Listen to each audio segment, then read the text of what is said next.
All right, well, welcome this evening. It is good to be with you again as a part of our series, Be the Change Forum series. Many of you know we've been doing these forums, virtual forums, the last several weeks, particularly in response to the conversations and the issues going on in our community. And so this it began with film screenings. So we showed several outdoor film screenings over the last several weeks, and then it transitioned into these community conversations.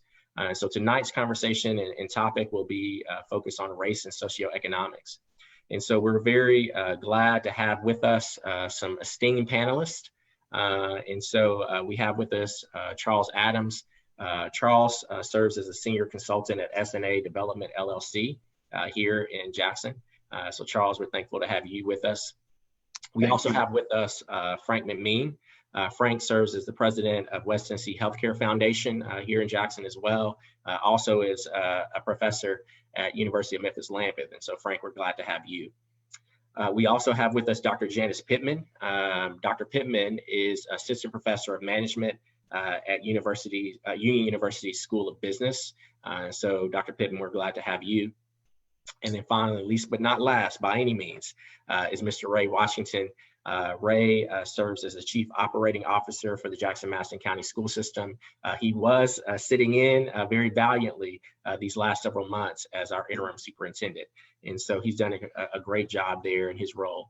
And so I want to thank all of you for being with us tonight. And so we are going to jump in just a second. This event has been sponsored by United Way of West Tennessee. I did not introduce myself. I'm Matt Marshall, and I'm the president and CEO there, but it's also sponsored by the Jackson Chamber and our Jackson home. And again, we've kind of initiated these conversations just kind of as a place to start for our community, for us to kind of talk about, these issues that have they're not new, but they're not new issues by any means. But there's some things that have happened recently, right, that have kind of reawoken us, brought it back to, to a wider audience's attention, I think. And it's made this moment feel different. And so we've all kind of agreed that we want to be a part of a positive change.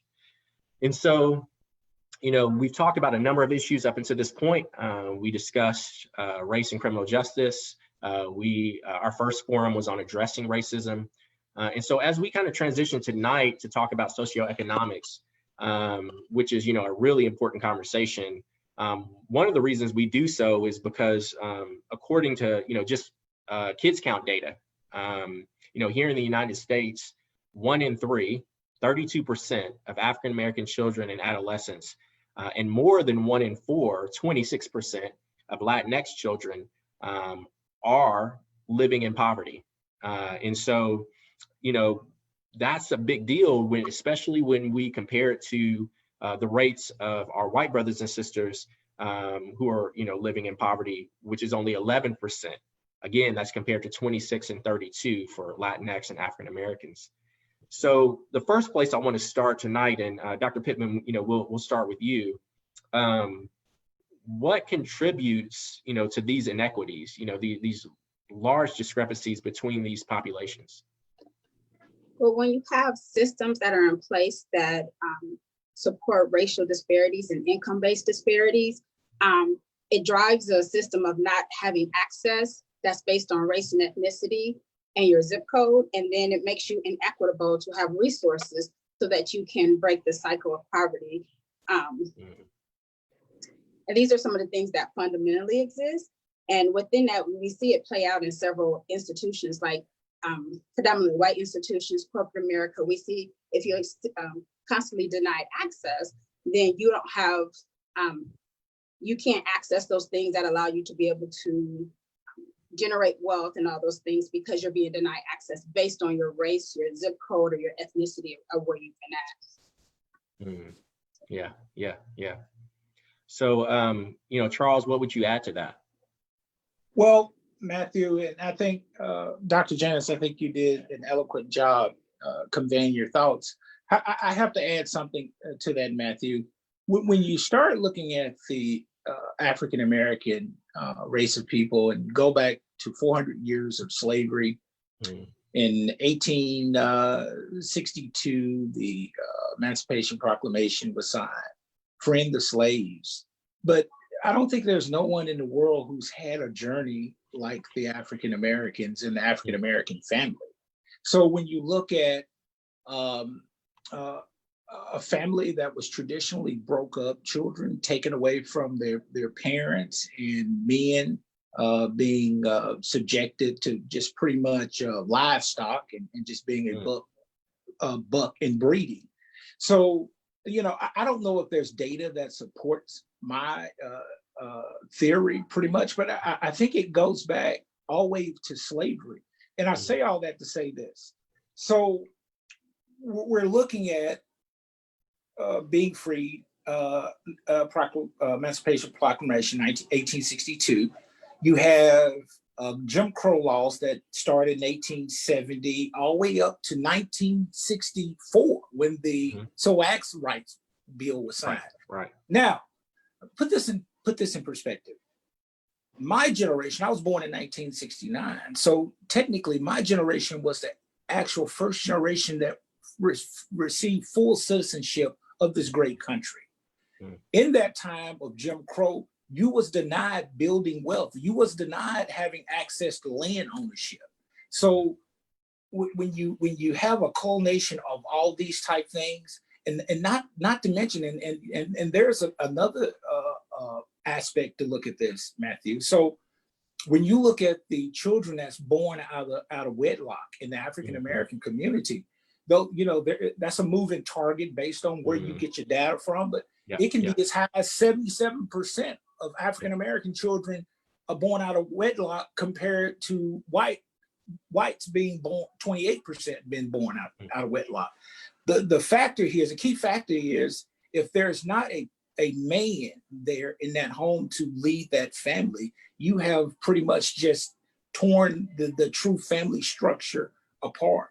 So, once again, it's all about access. You look at the GI Bill that was there to serve military veterans when they came home from war in World War II. Well, African Americans weren't denied that. They were denied that access to that GI Bill.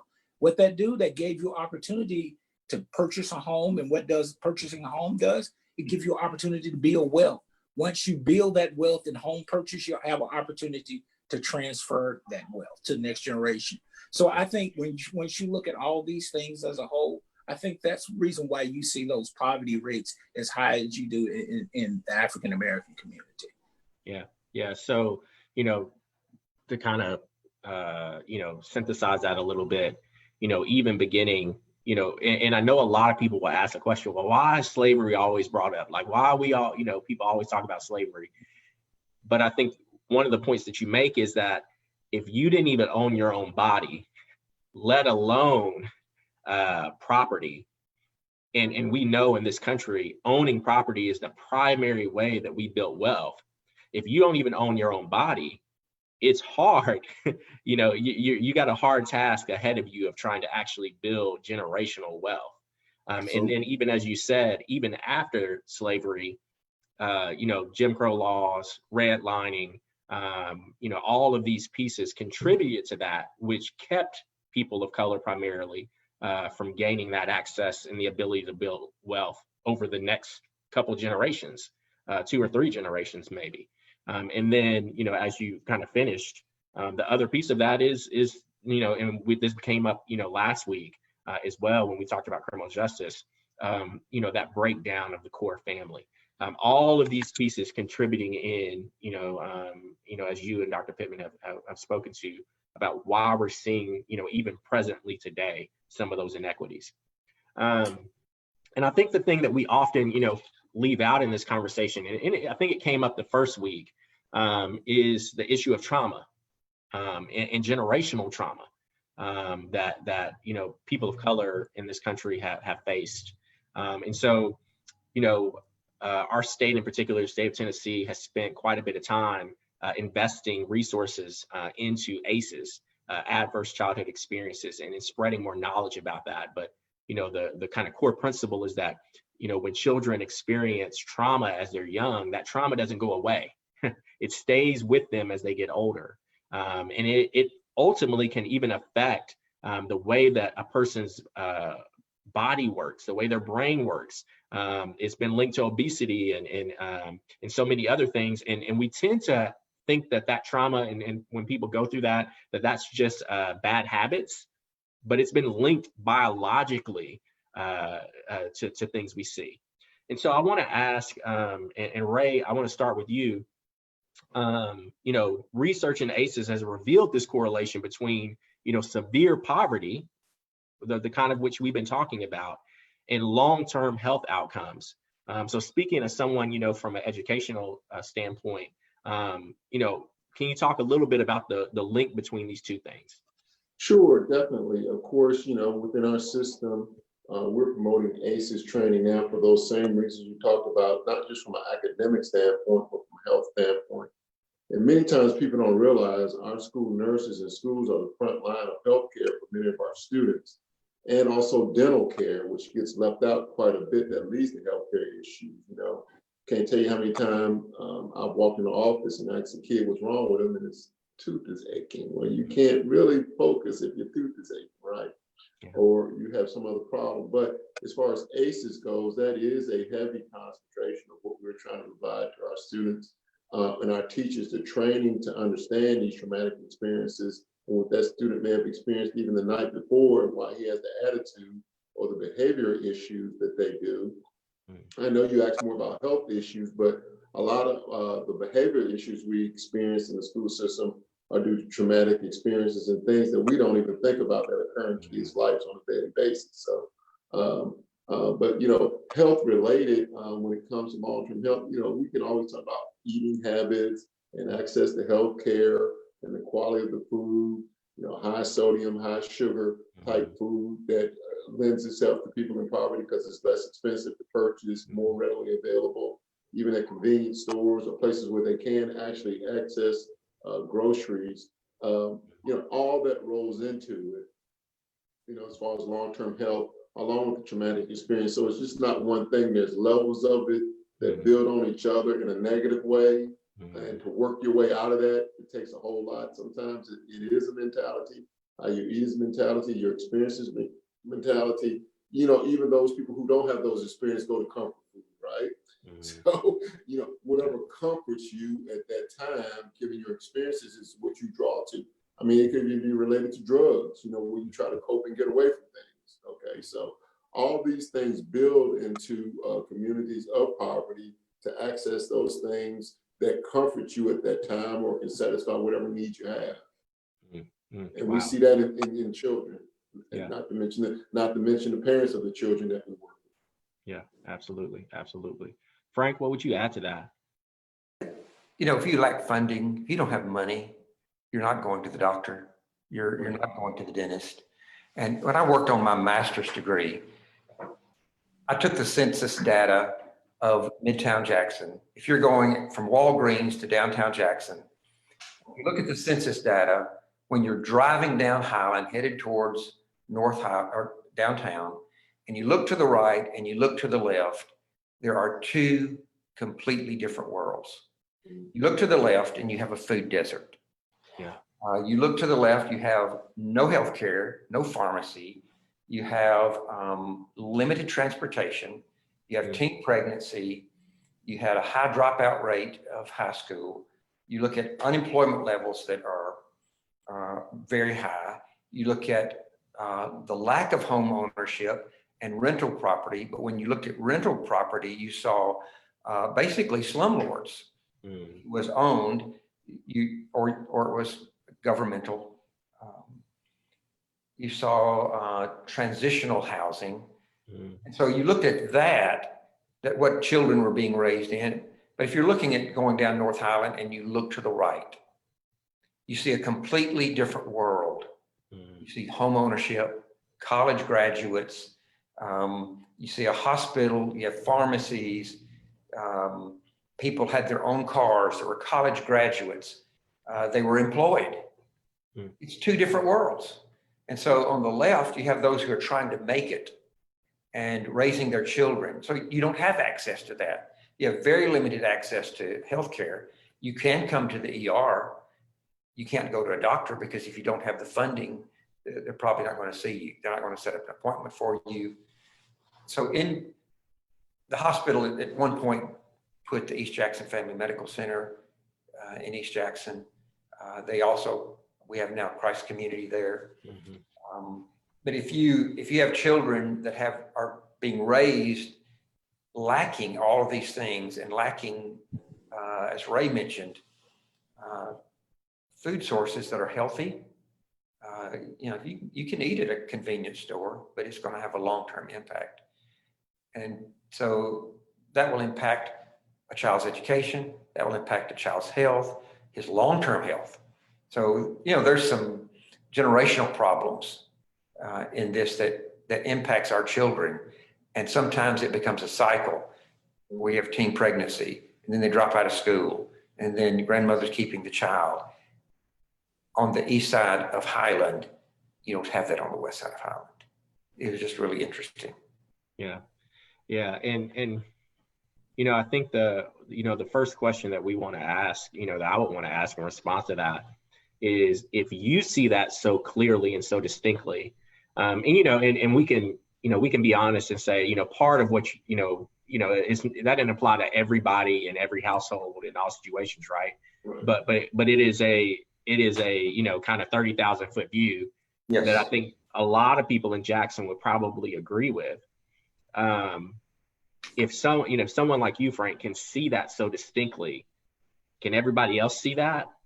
And if the answer is yes, if a lot of other people can see it, and that's part of why we're having this conversation tonight and why we're having these forums is why are we not as a community, doing more to try to solve those problems?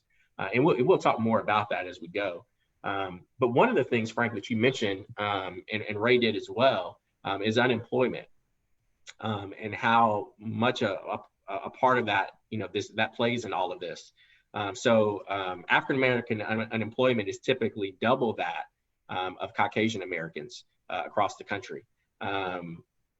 But if we zoom in a little bit, what we actually see is that African-American males in particular normally only make about 72% of what white males will make for the same job. And they'll make only 85% of what even white women will make for the same job. And so, Charles, I want to come back to you. How does that reality shape the job market, particularly for African-American men and the prospects for Black men? Well,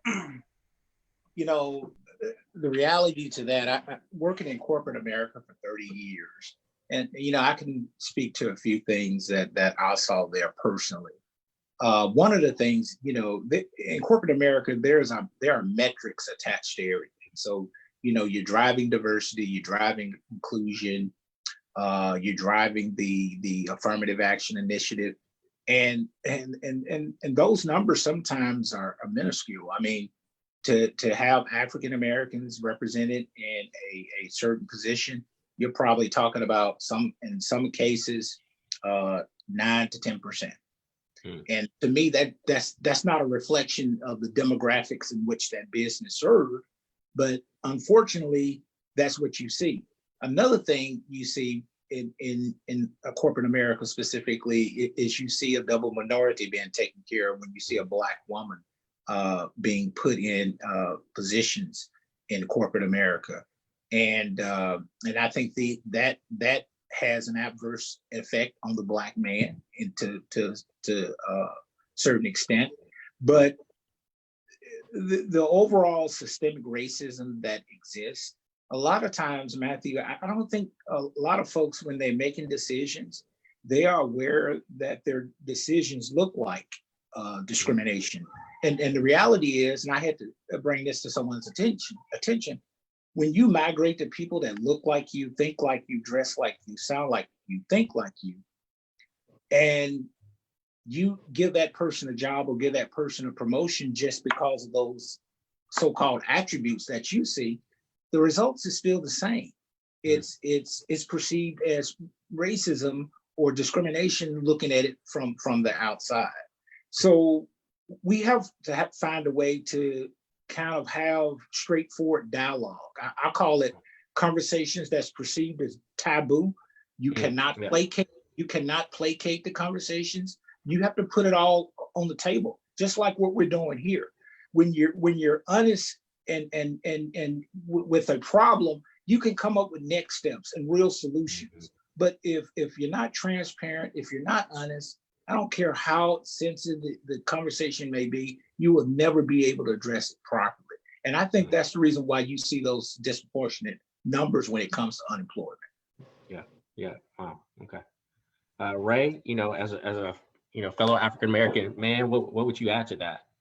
Well, you talk about percentage of earnings, percentage job, longevity in jobs plays a role in that also. So, having worked in corporate America many years, I've seen many restructuring and people get restructured out for different reasons. A lot of it's because of seniority or many different reasons. So who tends to fall on that end sometimes with longevity in corporations or in specific types of jobs? I worked for a couple of different corporations. After I got out the Marine Corps, I worked for Pepsi-Cola, and then I worked for Baxter Healthcare before getting into banking here. And, I've had a pretty good career, but you witness these things and just witness the underlying tone of how it occurs. So it's not overt, of course, but the result is this. So you become a part of a restructuring that pushes you out, so to speak, or reshapes your job title to a different position. And it impacts some other people too. It impacts white people too, but you're only a small percentage of the pie, and that pie keeps getting reshaped, then that's the sustaining impact. Okay, so it is business, it is corporations, but when you don't have very many in those positions that can affect change for other people, and you keep getting shuffled around and pushed around, that can be part of that result. So it's much deeper than saying we're not going to hire Black people or don't hire, we don't hire Black people. But those who do get hired and start to climb the quote unquote corporate ladder can be knocked back, in various different ways, whether it's intentional or unintentional, you just witness it and you see it occur. So, there's just a lot of different angles and ways when there's only a few of you, how that can be reshaped. Yeah, absolutely. And, I think both of you kind of, Charles, you addressed this, you said it directly, this idea, the practice of affirmative action. And Ray, some of the things that you mentioned are the reason why people supported affirmative action for so long. And so I know that that's a touchy subject, but one of the ways that I've often talked about that with people is, Charles, this goes back to the very first comments you were making on the first question, is that the starting point hasn't been the same for everyone. And so, one of the prime examples or great examples often used to explain this a little bit better is the Monopoly game, right? So everybody's playing, and the whole goal is to build up as much property as you can, pass go as many times as you can, so you get that extra $300. But the reality is that historically, people like my grandfather and great grandfather, who were, for all intents and purposes, fairly successful men here in Madison County, they still lived at a time where they didn't get that extra $300 when they passed go. That was not something necessarily afforded to them. And sometimes there were other individuals who not only did they not get the $300, they got fined $300 for something that might not even been, a legitimate thing. And so, the starting point's not always the same place. Ray, you got something you want to add there? Yeah, I'll use myself as an example, alluding to what I was talking about. So when I worked for the bank, I had opportunities to be promoted or relocate. But given some experiences that I'd seen, I consciously did not want to be, because that next level of management is usually where restructuring hit. All right. So I consciously made a decision to prefer to stay in the role that I was in versus aspiring to be promoted. And that may sound weird, but for me, it worked better because I wanted to maintain the standard of living that I had living here in Jackson versus aspiring to live somewhere else. And then knowing that that next level of management typically is where restructuring occurred. Mm-hmm. I made a decision personally not to want to go that route. So, but other people may have wanted that route and wanted to endure that and take that risk. Okay, so having worked for a different corporation before and see kind of how the game was played, you just got to pick your spots. You know, and I've been blessed and things of that nature, but you know, sometimes you got to get ahead of the game and understand really what's going on and, you know, how you can better position yourself. Yeah. Because I do think one of the questions that people like myself, like you, like Charles would get is, well, y'all made it. You know, like you guys have generally had successful careers or successful lives thus far up to this point. You know, so what's the problem? And so, you know, as we kind of transition to the next question, you know, Dr. Pittman, according to the U.S. Census Bureau, you know, we've been talking thus far primarily about African Americans, but American Indian, Native Americans, you know, Alaskan Natives, Hispanics, Latinx populations, Pacific Island, Native Hawaiian families, are all of those are more likely than Caucasian or Asian families to live in poverty. Every single other one of that group. And when we think about the thing that, you know, so many of them have in common is, especially, you know, same thing similar to African American backgrounds, is this kind of like long fight for justice, and some of the things that have been perpetrated, you know, against some of these populations historically. So is there a connection here? Is this just a coincidence between, you know, those injustices historically and the fact that those populations are statistically more likely to be in poverty? No, it's not a coincidence. When you start to look at the history of these populations, you'll start to see some of the same systemic practices to deny them access. So I'll start with the American Indian or indigenous people. Historically, there was a genocide where this country took deliberate effort to erase this population through disease with the settlers, and then also making treaties and then breaking them and taking away their land.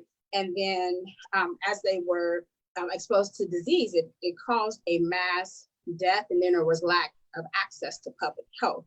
And then we have to look at the mass colonization of the indigenous children, where they were taken from their homes, sent to boarding schools, their names were changed, and then they were forced to adopt Christianity.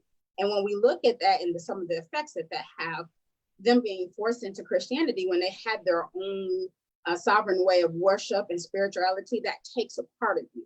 And then when you look at the act of cutting their hair, it has significance to them and their culture and their heritage. So those are things that was purposefully taking away their identity and the things that they can connect to. And we see that as that happened in parallel also with the African American community, when you see that creates a system where it will impact you, and then you're surprised that they're in poverty. But when we contrast that then let me back up, and it was never restored by the government. Now recently there was a case, the Supreme Court did rule half of Oklahoma belongs to the indigenous people, but that's July of 2020. So we have time up until there. But then if we contrast that against what happened with the Asian Japanese culture after Pearl Harbor, they were immediately given reparations. They were released back to their land. They were, the courts went back and made judgments to say, hey, immediately we made it right. So then now that group has had access to wealth, where they was like, hey, we're sorry, we did it wrong, and they took steps to correct it. When you look at those aforementioned groups, we recognize that there was a wrong committed, but there has been nothing that has gone back and corrected those. And you actually can see there are laws and policies that have been put in place to support that. And it's the same when you talk about the Hispanic population, when you start to look at the land in California, New Mexico, Arizona, Texas, by treaties, the United States basically drew a line and said, hey, this is ours. And you wake up, and depending on what side of the line you're on, you're either a US citizen or you're not. And then there's laws to keep you out.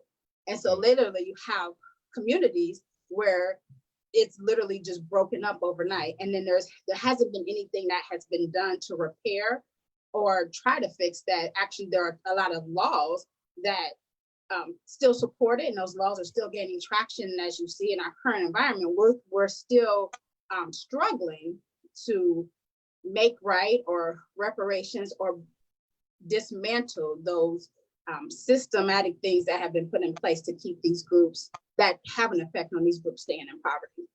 Yeah, yeah. One of the really pointed things that you said was, the force of Christianity on Native people.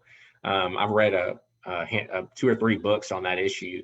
I believe that one of the authors is Richard Swift, who is a indigenous man, and one of the things that he talked about was, when missionaries first started making their way towards tribal people, they assumed that they were pagan, and not only that they were pagan, but they also assumed that they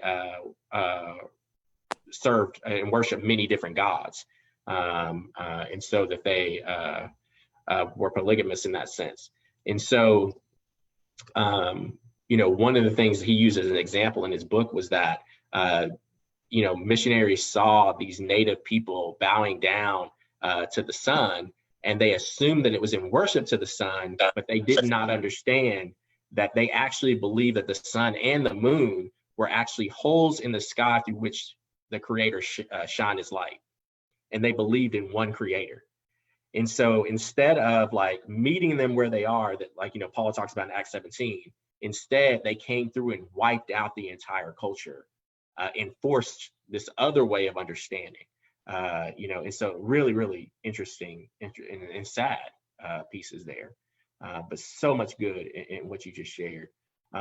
Frank, what would you add to those comments? When you look at those groups of people, I think you see that America has established its own caste system, much like in India. There are people that are beneath you. And so as long as they stay beneath you, then everybody's happy, or the people in control are happy. And when you look at how we did Native American, how if you go to Alaska, people are treated by the way that they assume where their caste is, and you do not let them out of that. And so I think that some of our racial problems today are because we have people in the South that believe in the American caste system, and that you live in your place. And as long as you stay in your place, we're all fine. But you get out of your place, then we have a problem. And I think that's during the last election, when you start thinking from that vantage point, and you see what some people said at the last election in 2016. I had family members that told me this. Son, we've got to take our country back. And it's like, from what? Well, it had gotten out of place. People had gotten out of their place, and we've got to put them back in their place. And it took me a while to figure that out. There's another thing too. I think there's something about assimilation where if you are not part of middle-class white America, if you're in Jackson or the South, most of the business being done is with middle-class white America, upper-class white America. You have to begin somehow or another to assimilate into where the money is, where you're making the money, the jobs are, the wealth is, and we do not allow access from some people to come out.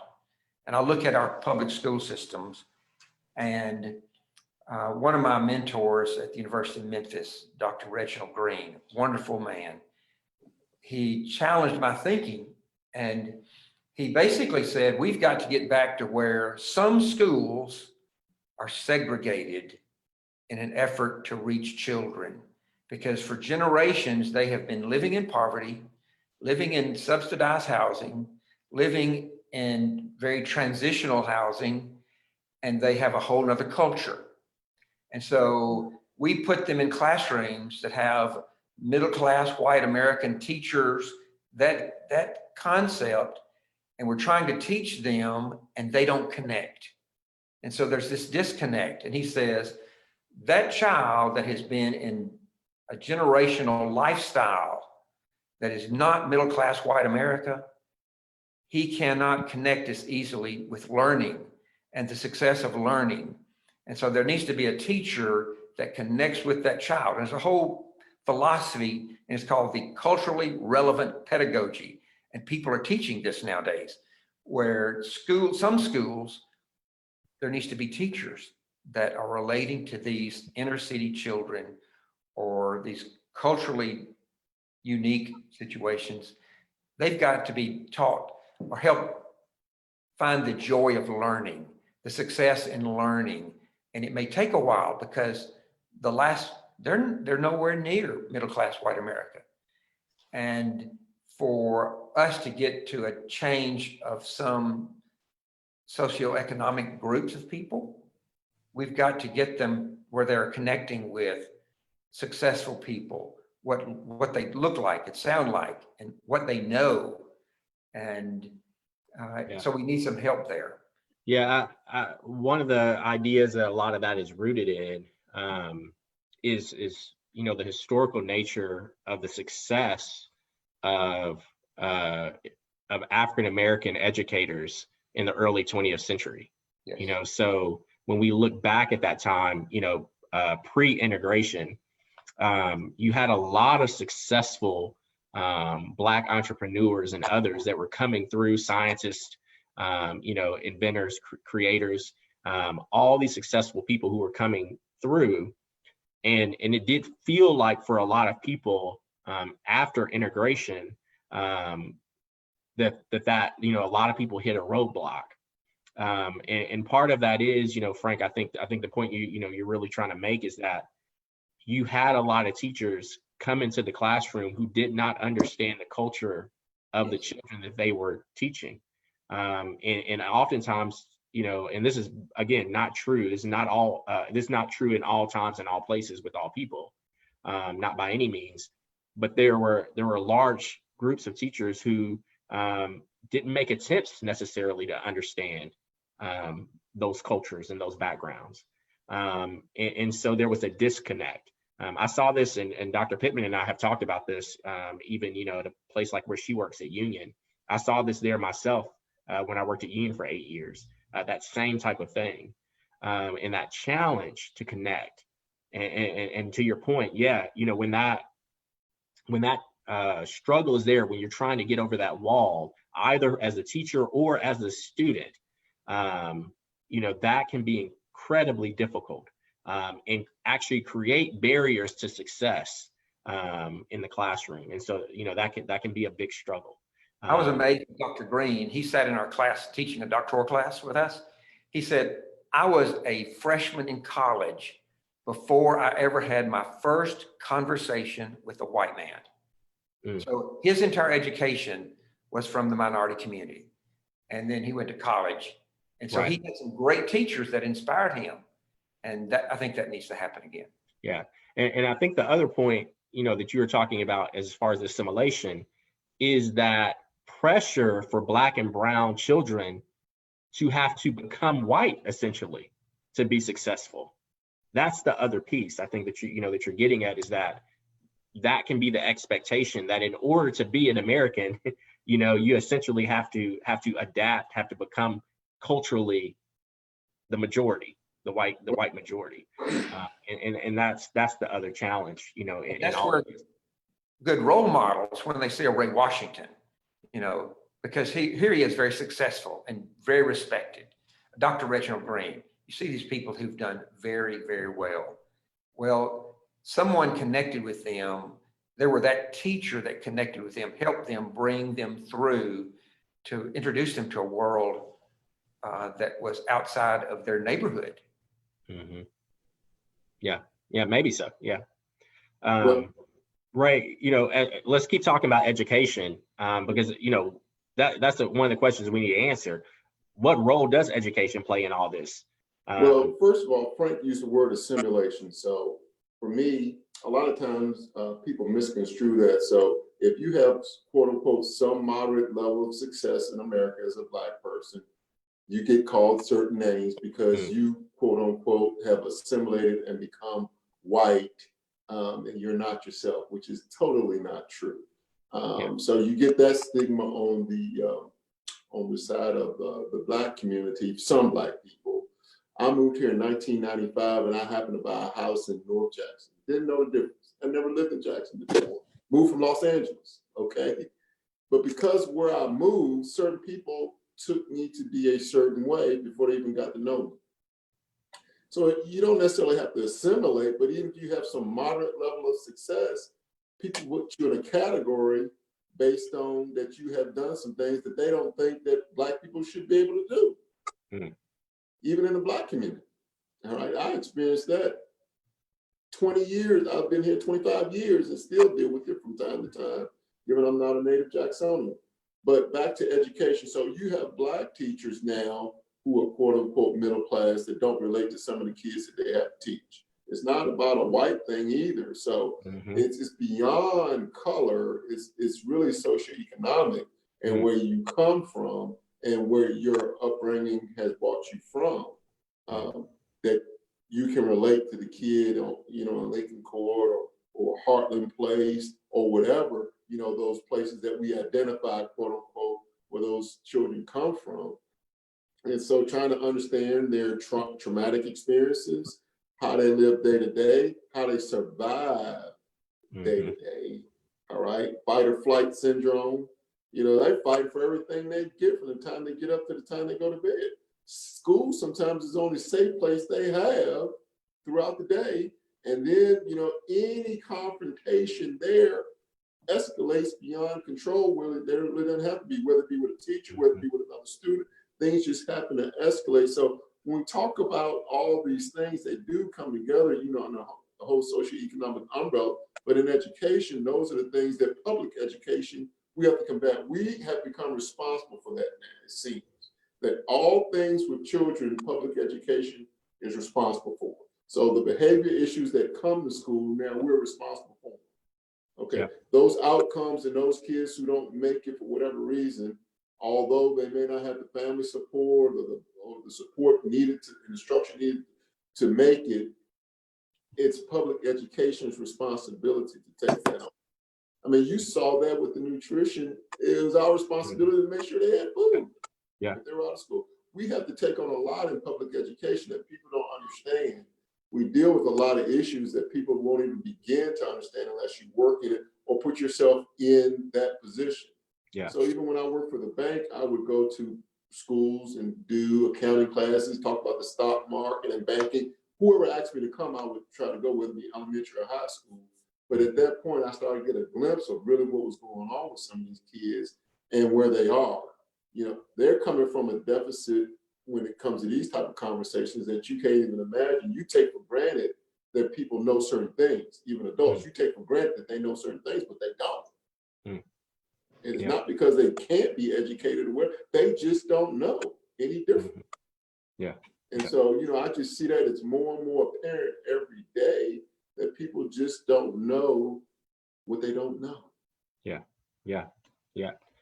Dr. Pittman, Janice, you're at the tail end of this in higher education, so what's your perspective on all of this?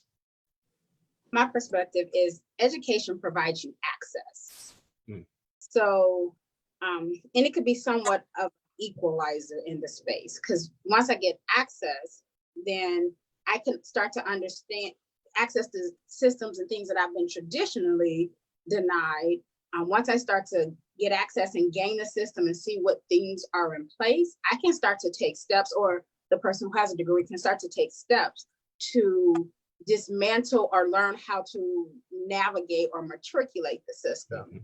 So if I'm coming through and I know I have a degree, so I have a terminal degree, it then legitimizes myself being able to command a more equitable salary. So, but those things, if you have the education, it then gives you the access to that, because of my education level, I am now afforded access to different things. And you have to think about that. And then think about that just from a job, even in corporate America. So if you have two individuals, a white individual and a Black individual, and they're both making $60,000, then as they're contributing to their 401k, then they're now accumulating wealth at the same rate, all things being equal, versus if you come in and I have one person making 60,000, the other one making 35,000, then they're not accumulating wealth at the same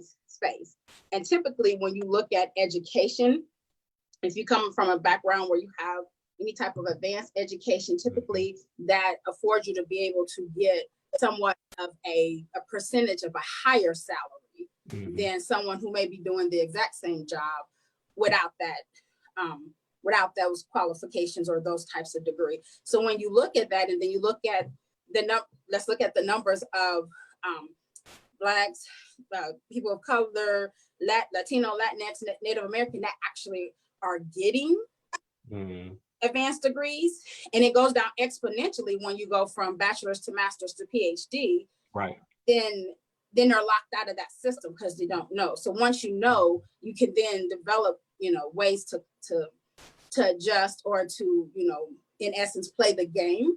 But if you don't have that education, you don't know. And then your rate at which you will accumulate wealth will typically be lower, because if you are only advancing 50 cents, $2, a shift differential, you won't accumulate wealth at the same rate. So for me, I see education as providing access to help legitimize the conversation to command more wealth. Because you also see that if you look at the statistics, like African-American females tend to be overeducated or the most educated in any role that they have, but we still have the disparity of the income, which then leads to the frustration and then them checking out of society and then going into entrepreneurship roles.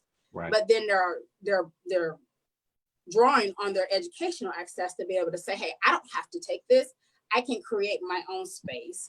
And so to me, education is the thing that gives you access or lets you know what other opportunities you have out there. Yeah. So, education gets you to the table, but it doesn't necessarily get you to get that contract signed, and often not the one that you want. It can get you to the door, but often we need someone else, an ally, to unlock it, to have the key to unlock it. And that being said, I think that's why, even when we talk about this education piece, generations of Americans now, and particularly, people of color, have been told, we've been preached to by our parents, to, get a good education, to work twice as hard. We've been told that since we were young, and that education would be that key that would open the door. But I think there's a lot of millennials in particular who would, disagree with that assessment. They go, I went and got the education. I might even got the master's degree and maybe even a doctoral degree. And I got these student loans now that I'm trying to pay off. I didn't necessarily get the job that I thought it was going to afford me. They were sold this golden ticket of what they thought was a golden ticket that came out, to be something different. And so, back to you, Charles, why is that? Why is, a college degree not necessarily the golden ticket that it's always sold to be? Well, Matthew, I hate to see right now that education, post-high school education, is pretty much being profitized off of. So you have a lot of millennials coming out of college with degrees, but unfortunately, they are subscribing to the law of diminishing return on investment. So they're not going to get a return on investment in the money that they invested in education, unfortunately. I think we need to retool our education system to a certain degree. We need to think more of, you go to school, you get an education, you get a skill set, you think of entrepreneurship. Entrepreneurship truly, to me, is the only way you can build and transfer wealth. once again, I go back to my career, Walgreens, 30 years, great company, made a decent salary, able to take care of my family. But at the end of the day, Matt, I can't transfer that job to any of my children. So, but if we are having the conversation, you go to school, you educate yourself, you develop a skill set or a skill level that you can take advantage of by being an entrepreneur, that's when you start to build, and that's when you can start to transfer wealth. And until we can truly get away, I call it the worker bee syndrome.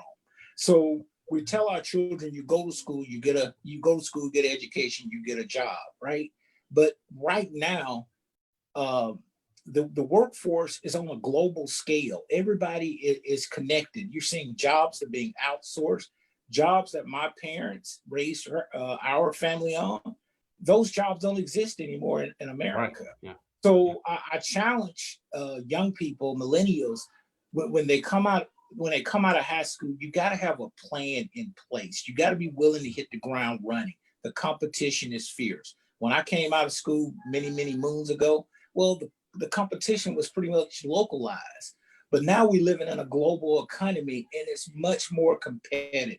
So we need to get away from that mindset of getting an education to get a job, because let's be realistic. At the end of the day, that's not going to be a return on investment on that. That's my thoughts on that. And of course, with me serving as president of the African-American Chamber, I really drove that mindset. We have to retool the way we think. Yeah. Well, we're closely running out of time, so we're going to speed up a little bit. We got a few more questions. Frank, to come back to you, one of the things that was brought up much earlier by Charles at the beginning was property ownership. And so many in the African American community, those percentage rates for people who actually own their homes and own property is much lower than that for our white brothers and sisters. But we also see that be the case, in business ownership. That can be a very difficult place to break into. And so, what are the unforeseen challenges, minority business owners tend to face in their attempt to find success? Charles and I had this conversation. I think it was Charles, was it last week? About Frank, last week. Yeah. My thoughts, and I'm from a completely different world. The minority community is, in a way, I think, is very entrepreneurial, because oftentimes there is nothing else there to support their family.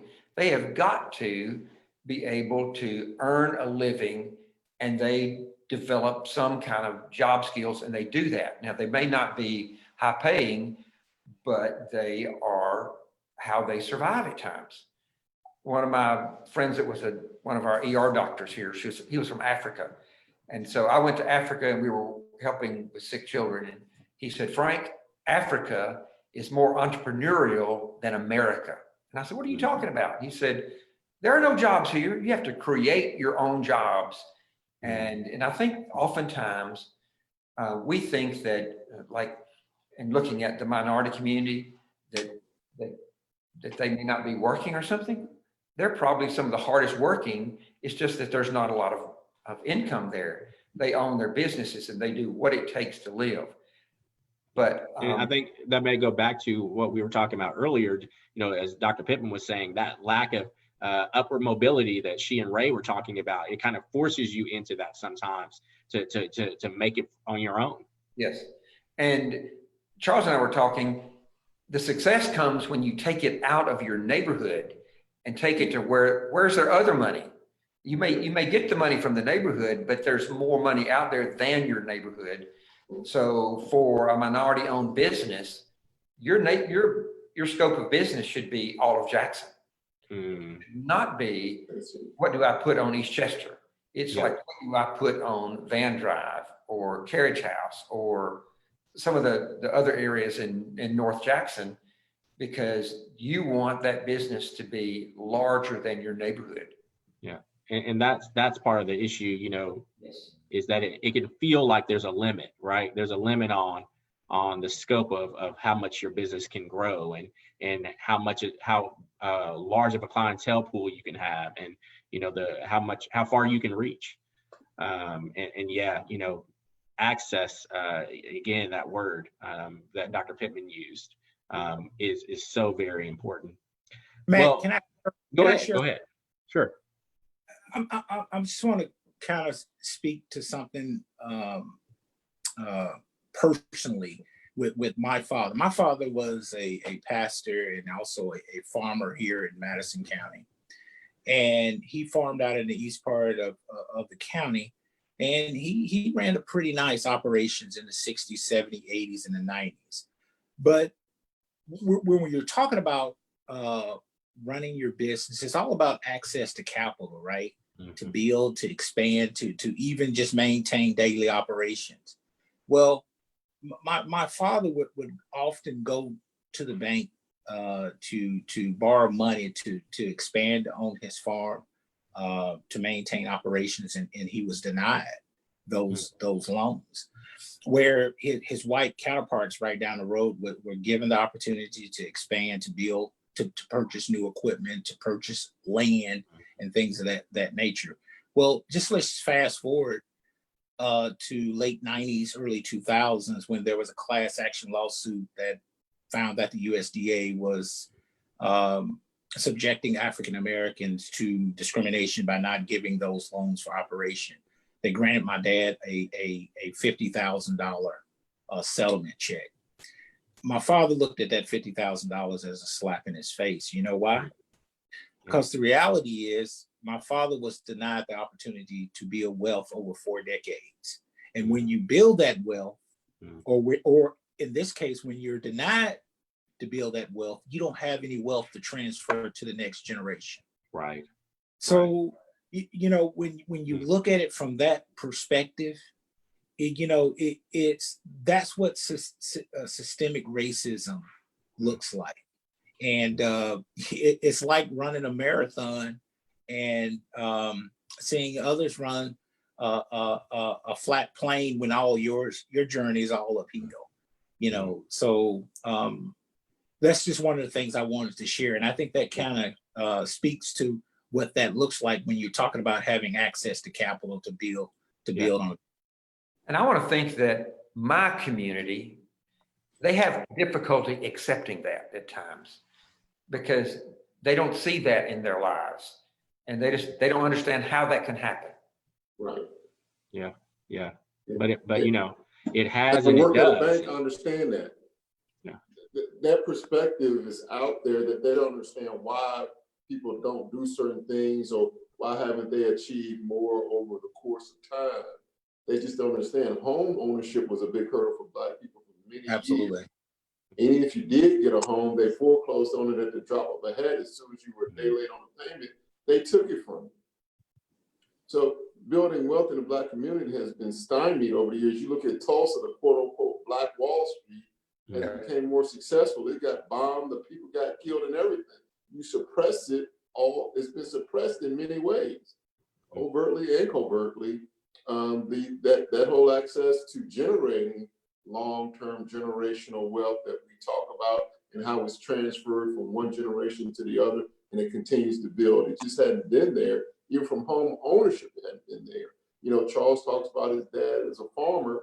You know, how many people have generated wealth through farming in West Tennessee? Even if they still don't farm, somebody farms the land for them, and they continue to prosper because they have another career, another job, but they still have income and they still own the land. I mean, that's out there, and we just don't have it. We didn't have access to lines of credit, like you said, to run our operation, to expand operations. We had to pay higher prices for things that we needed to operate. I grew up in Virginia, where tobacco is huge and corn is huge and hogs are huge, you know. But, you know, the average Black hog farmer, you know, may have had 1/10 the property of his counterpart and worked twice as hard and probably deserved that land. His family ancestry probably groomed that land for decades or hundreds of years, but they got no benefit for it. And so, but going back to jobs, one thing that we have missed is the jobs that are available in this community. We talk about college degrees, they don't need college degrees. Right now, with electricians, we lose about $1 million a year. Okay, there are trades out there where you don't have to get in a lot of debt and you can make a great income and expand into entrepreneurship. I mean, from my perspective, we could hire electricians even from the school district, but all the renovations and building we're doing in schools, you don't see many Black men on the job because they don't have the qualifications to do it. Yeah. All right. Or HVAC, heating, ventilation, and air conditioning. There are trades out there that don't cost. The barrier to entry is less. You don't have to have a union card in this part of the country to get in. So for many years, you could get that training, but you couldn't get a job if you didn't become a part of the union. The union was the block, being the racist block that stopped you from being able to get certain jobs. So there are things that we can do now. They don't necessarily have to have a college degree that you can be successful and then turn that into entrepreneurship from there. Yeah. So in our community for decades, we focus on you got to go to college, got to go to college, got to go to college. And all that's good. But what you talk about with millennials that have gone to college and have all this debt, and we got kids right now, if they do the right thing, make 60 grand within a year of graduating high school, and their teachers don't even make that. Right? And you can do it. We've seen it. It's there. Yeah. And it's the barrier to entry isn't that great. Yeah. And it's out there. So when you talk about changing the mindset, it's not that college isn't great and we don't want to aspire to do that higher education, but everybody's not going to do that. And there are other ways to make a living and move into entrepreneurship without going to college. Yeah, and that's I think you would say one of the big reasons why locally we put such a big emphasis on programs like the Loop program, and things like that. Because you get an opportunity to see what's going on in the world, even from a factory standpoint. Factories aren't what they used to be in the 60s, 70s, and 80s. They're changing. If you're an industrial maintenance person, basically you're a coder. Basically, you're researching how that robot operates and what made it go wrong. That's industrial maintenance. It's not turning wrenches. That's now industrial maintenance. So a lot of kids who parents say they should go to college really don't want to go to college. They'd rather do that. And they would excel at it. But it's quote unquote manufacturing. Right. Which is totally distorted on what it really is. Yeah. Well, Dr. Pittman, you get the last word tonight. We've talked about a myriad of these issues. What are some examples of things that are working? What are examples of programs that have been implemented that have, or models that have been used that have proven to change some of these outcomes, that have helped eliminate some of these barriers we've been discussing all night? Well, since we've mostly focused on like wealth accumulation through homeownership, that's where I'm going to focus my answer. Sure. And there are some programs that are out there. And I'll talk about two that I've come to be made aware of. There's a program, it's around incremental development. So it's run by the Urban Land Institute, and it looks at how do you get access to capital and access to development opportunities to increase ownerships based off of lots of community, but it's focused on minority communities with the goal of saying that you're going to start to create this cycle where you can generate your own wealth. So first we help you prop up the community, we give you access to capital and things like that. And then you continue to develop the property, and then you live in that property, and then you train the next one that comes behind you. And then there's also a program by JP Morgan Chase. They have invested somewhere in around the neighborhood of $400 million. And it is to support Black developers, specifically people who are most impacted by being locked out of wealth and access to homeownership. And because if you're the one who's most impacted by it, you're the one that can help develop the solution because you're intimately close. So you know what you're looking for. And it is a program specifically so to say, okay, the developer, because the developer tends to make a sizable income with the property. So now let's train and develop up some of these Black developers, both men and women, and then let them go into the community so that the community can fundamentally turn themselves around, right? And so these are programs that they're starting, and we all know that initiatives are great, but if there's not money behind it, they don't make progress. And so they're taking major steps, and so they're actually outpacing some of the more social justice or things that are more popular. They're actually putting their money where their mouth is, and they're drawing in their forcing change. And then there's also a program, a motto from, it's called NALCAB, National Association of Latino Asset Builders. And that framework, they're using it for the Latinx community, but it can be expanded. So it is looking at equitable neighborhood development, and just by chance is also supported by PJ Morgan Chase.